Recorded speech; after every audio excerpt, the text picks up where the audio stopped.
ఆద్యాంతం కొత్త వారితో తెరకెక్కించి తొలి సినిమా హిట్ కొట్టడం ఇప్పుడున్న ట్రెండ్లో ఆషామాషి కాదు. అలాంటిది ఆ సినిమాకి నేషనల్ లెవెల్లో 2 అవార్డ్స్ని సంపాదించడం కూడా మామూలు విషయం కాదు.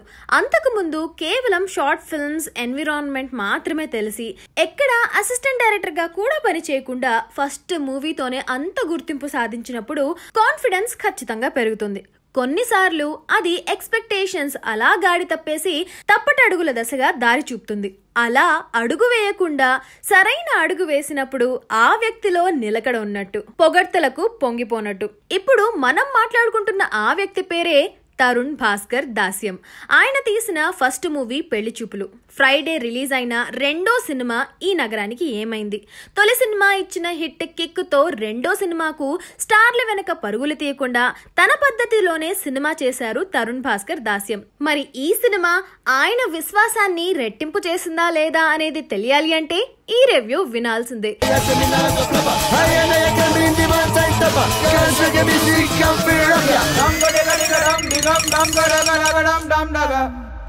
స్టోరీ పక్కన పెట్టేసి ముందుగా ప్లస్ పాయింట్స్, మైనస్ పాయింట్స్ గురించి మాట్లాడుకుందాం. ఈ సినిమాని యూత్ ని టార్గెట్ చేసి తెరకెక్కించాడు తరుణ్. సీన్స్ వైజ్ అక్కడక్కడ చాలా బాగా రాశాడు. కామెడీ మీద గ్రిప్ ఉంది తరుణ్ కి. అందులోనూ నేటి యూత్ మాట్లాడే భాషలో నుంచి అవే డైలాగ్స్ ని పెట్టి కామెడీని క్రియేట్ చేయడం చాలా బాగుంది.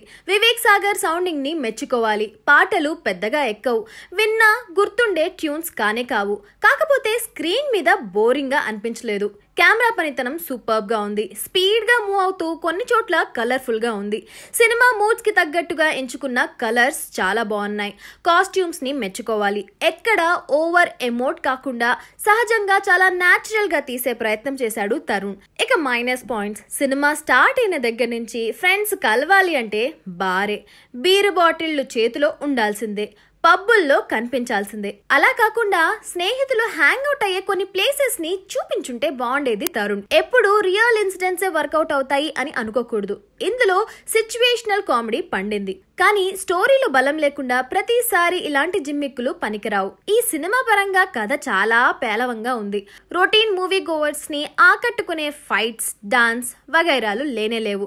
సెకండ్ హాఫ్ స్టోరీని నడపడంలో డైరెక్టర్ కొంచెం తికమక పడ్డాడు అని గమనించొచ్చు. ఓవరాల్ గా మాట్లాడుకుంటే ఈ నగరానికి ఏమైంది అని సినీ ప్రియులకు షరా మామూలుగా అర్థమయ్యే టైటిల్ తో ఆకట్టుకున్నాడు తరుణ్ భాస్కర్. అతను ముందే చెప్పినట్టుగా ఈ సినిమా ఎక్కువగా ఆల్కహాల్ చుట్టూ తిరుగుతుంది. కెరీర్ లో అంబిషన్స్, వాటి వెనక chase, family situations, girl friends, moods అని నేటి యూత్ కి ఉన్న ప్లస్లు మైనస్లు అన్నింటినీ చెప్పకనే చెప్పాడు తరుణ్. కౌశిక్ క్యారెక్టర్ లేకుంటే ఈ సినిమా ఫలితం మరోలా ఉండేది. ఈ సినిమాకి ప్రాణం కౌశిక్ క్యారెక్టరే. వివేక్ క్యారెక్టర్ లో యాక్ట్ చేసిన విశ్వక్సేన హాలీవుడ్ నటుడిలాగా ఉన్నాడు. కార్తిక్ క్యారెక్టర్ లో నటించిన సుశాంత్ రెడ్డి సటిల్ పర్ఫార్మెన్స్ నేటి మధ్య తరగతి అబ్బాయిల మనస్తత్వాన్ని ప్రతిబింబిస్తుంది.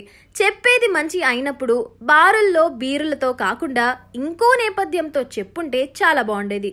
సెకండ్ హాఫ్ లో కాసింత ఎడిటింగ్ చేసుకుని ఇంకాస్త క్లుప్తంగా సినిమాని ముగించుంటే ఇంకా ఎక్కువ అప్లాజ్ వచ్చేదేమో అనిపించింది. సో బాటమ్ లైన్, ఇది నగర సరదా.